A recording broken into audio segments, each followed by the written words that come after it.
Agbanyot, sariwa, bell pepper.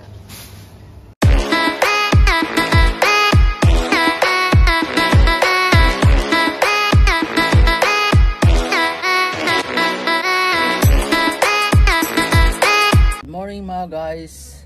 Ako po ay maglalakad ulit din para makabuo ng isang video i-upload dito kay Lolo. Samahan po niyo ako mga guys. Daan muna ako dito. Pilit ko muna kay Lolo. Si Lolo medyo talagang walang konsya. Walang ganang makipag-usap sa mga kaibigan niya. Tahimik lagi. Kaya nakikita niyo sa mga video ko tulala siya. Dito mag-iikot-ikot ako. Baling bumili ng ano to. Ang dumaan dito sa super. Ayan. Dadaan na lang din ako. Pero unahin ko yung magandang pasyalan dito para at least naman may upload ulit ako dito sa kay Lolo. Kasi ilang araw na ulit ako hindi nakaka-upload. Kahit baga pa 10 views arimuhan pa din yun. Maka 25 minutes okay na. Yes, may gumagana pa rin kahit kaunti. Mag-exercise sana kaso ano to, napakaganit ng pandini. Binubuhat yung ano ba to sa pambraso, maganit talaga, as in maganit.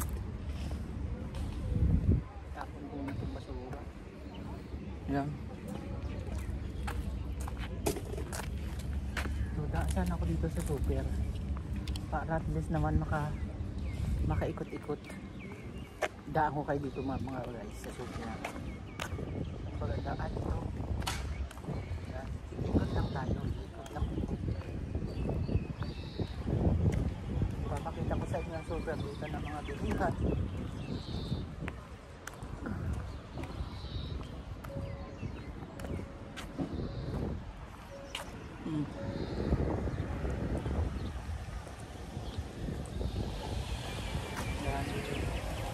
Harap ko yung camera para at least naman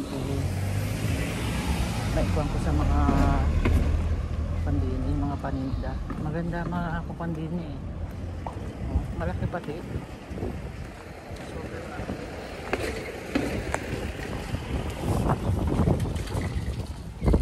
Ito may pandini.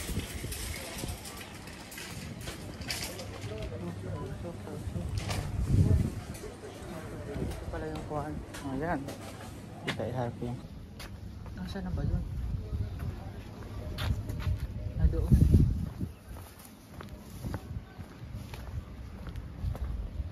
Naligaw tuloy ako din yung kamadahan ng kuwan nila, ng prutas nila. Ang gaganda ang kamatis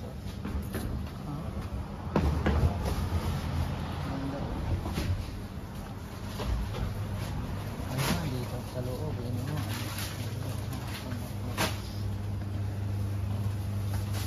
Gulay, ayan, carrots, talong,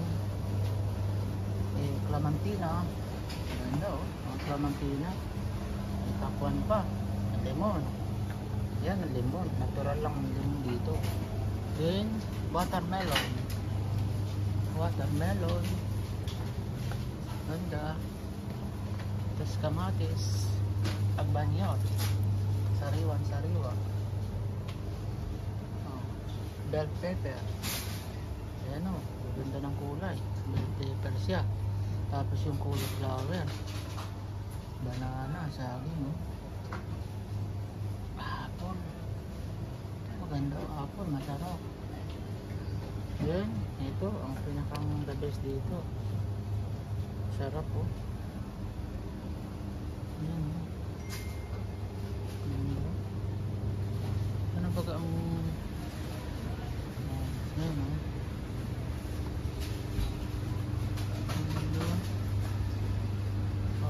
tea.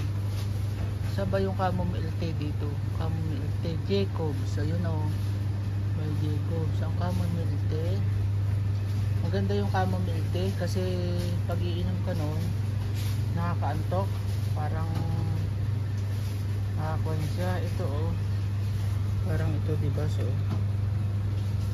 yan oh, 20 shekel diba. Dati nagtitake ako nito nun eh.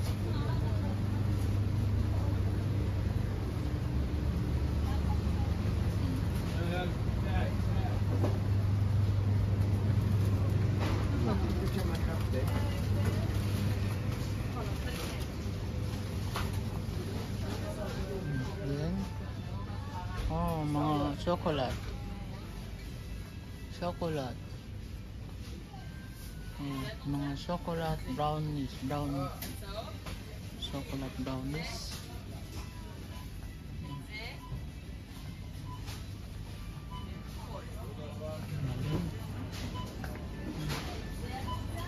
Nakadaan lang ako dito mga guys. Ganda mga ano to. Teka. Tada. Tortilla. Pasta. Ito maganda oh. Yan ano. Masarap to mga guys eh. Organic sugar pala to. May binibili akong kung dito. Organic Bulgarit.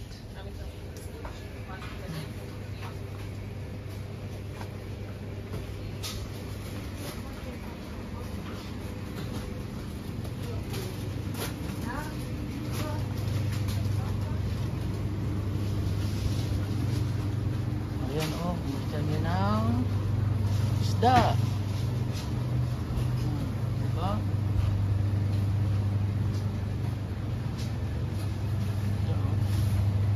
Ice cream.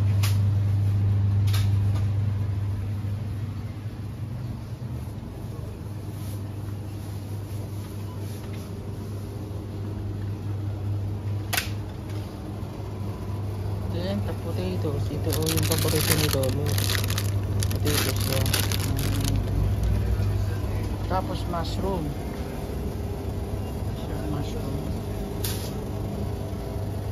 Cauliflower.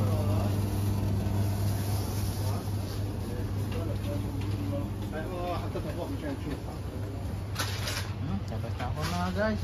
Okay na. Dito ikot-ikot muna. Kailangan din masikatan ng araw. Traktor. Ano, traktor. Laki. Kailangan masikatan din ng araw. Masyal-masyal muna. Masyal-masyal muna. Total may oras pa naman. Oras pa lang. Oras pa lang to. Alas 11. Saka na ako mamimili, mag-iikot pa naman ako doon putas. Ikot-ikot muna ako din eh. Para makapasyal-pasyal. Kailangan din makapaglakad-lakad. Diba?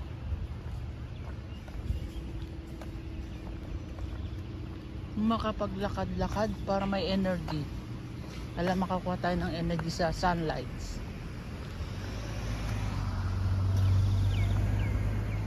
Oh, di ba? Yan oh, ganda ng municipality nila. Oh, dito pa rin mga balite. Dahil yung balite.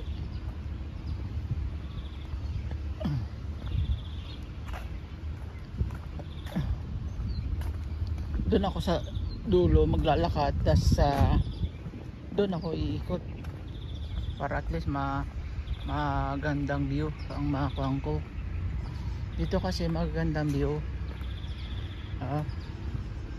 Yan oh. Okay naman doon si Lolo. May mga kasama naman doon siya. Nagbabantay. Balik na lang ako pag mga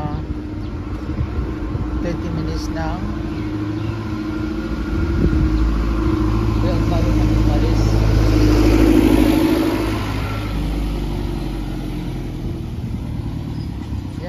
Yan ang gamit dito, kaya walang kabalda-balda ang traktor.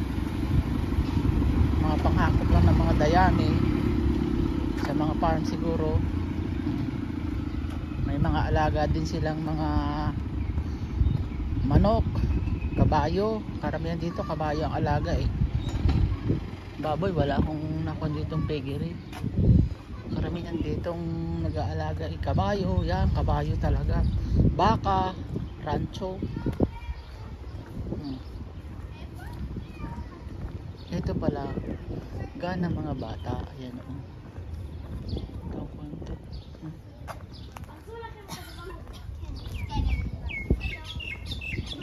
Hello.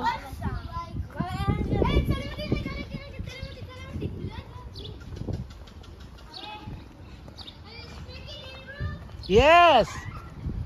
Anila da very ma ibrit. Ikot-ikot muna ako dito. Nakakulit din minsan yung mga bata. You speak in Hebrew? Of course. Nakakaunawa din ako ng Hebrew. School pala yun. Dito kami kanina dumaan. Si Lolo, nagdidilig ng halaman niya. Yan ang kon dito. Dito maganda pag nakakuha ka ng isang na yung naging caretaker ka ng bahay. Yun ang kon dito. Yung kasama ka lang ng matanda tapos caretaker ka. Kaya dito talagang makakakon dito mga guys. Malungkot. Kasi kwento parang kibutsya. Malayo sa bayan. Ang problema dito yung pagpapadala ng pera. Yun lang. Talagang kukunin mo every month na lumabas ka, yun lang ang kukunin mo. Yung pag labas, pagpapadala. Ito yung sabi nilang cactus. Cactus, yun o. Ang lalaki ng puno.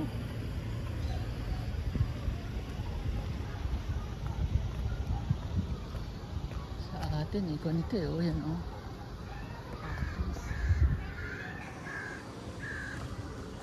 Ito pala yung puno niya. Laki oh. Laki siya.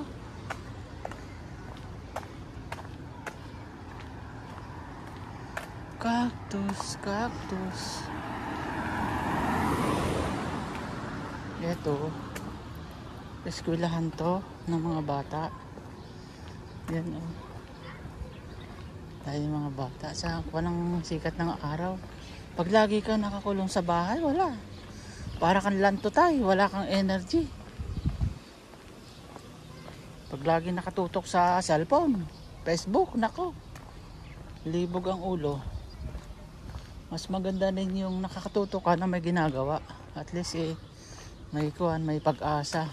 Malay mo, balang araw, maging tayo na vlogger, ay nagsisimula pa lang. Kaya tuloy-tuloy lang, tsaga-tsaga lang, ika nga. Gusto kong pasukin sana to kaso hindi ko kabisado ang lugar na ari. Baka ako masita din privacy na yan, private property. Itong kalsada na ito walang black papunta doon sa tuloy-tuloy na yun.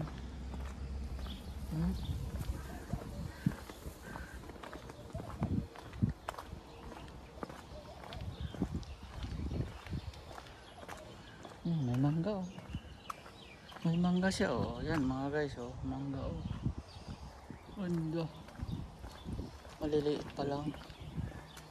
May mangga din dito karamihan kasi dito mga guys ang mga bahay yung probinsya lang talaga maliliit. Walang bihira dito up and down ng papagawa. Maliliit lang bahay dito.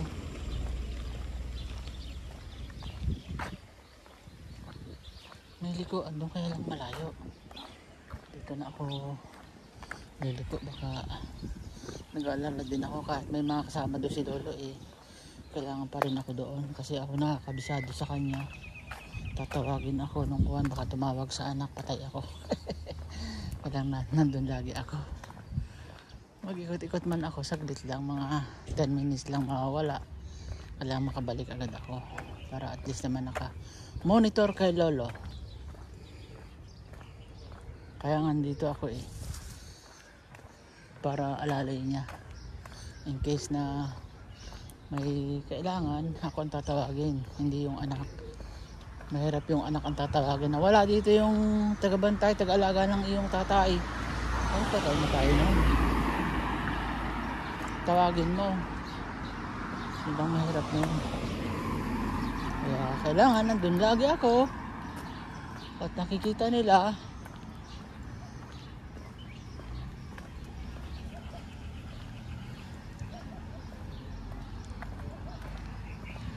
Talaga mga guys, patyagaan lang. At yun nga, uulitin ko ulit, 2 linggo na lang ako din tapos na. Ano na ngayon, 29 na ba ngayon tayo? 29, hindi 2 araw na lang patapusan na. Hanggang 30 lang ako, 13, 14, wala na, palaya na uli. Hintay lang ng ilang araw, simula uli ng panibagong trabaho ulit yun. Couple alaga ako for ilan ba yun, 45 days. Tapos yung kasunod nun ay 49 days, 2 sunod. Tapos bago ako magsimula doon, imimit ko yung pagsisimulan ko para at least עזוב, דבר! דבר! אני ראיתי. אז קח עמוד חדש אני מסביר לך. parang mga totoo ang mga biroan nila, mga seryoso.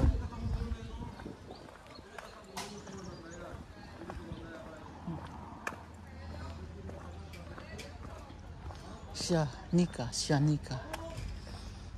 pala to. Dito katatapos lang Independence nila, Independence Day.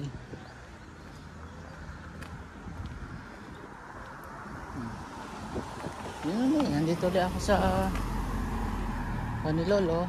Yung kaninang sa mundo sa amin ay natatakot na ikuan si Lolo. Alanganing awakan si Lolo bata pa.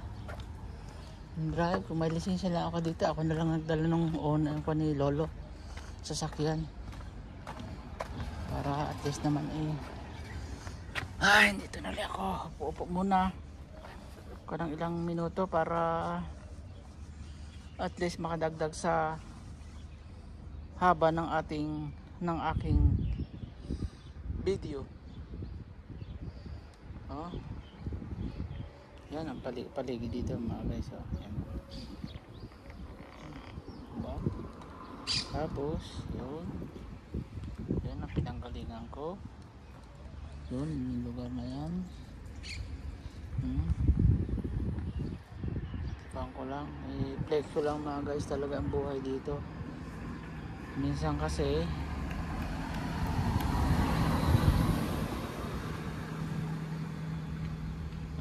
tuloy ko na lang yung aking kon mga guys.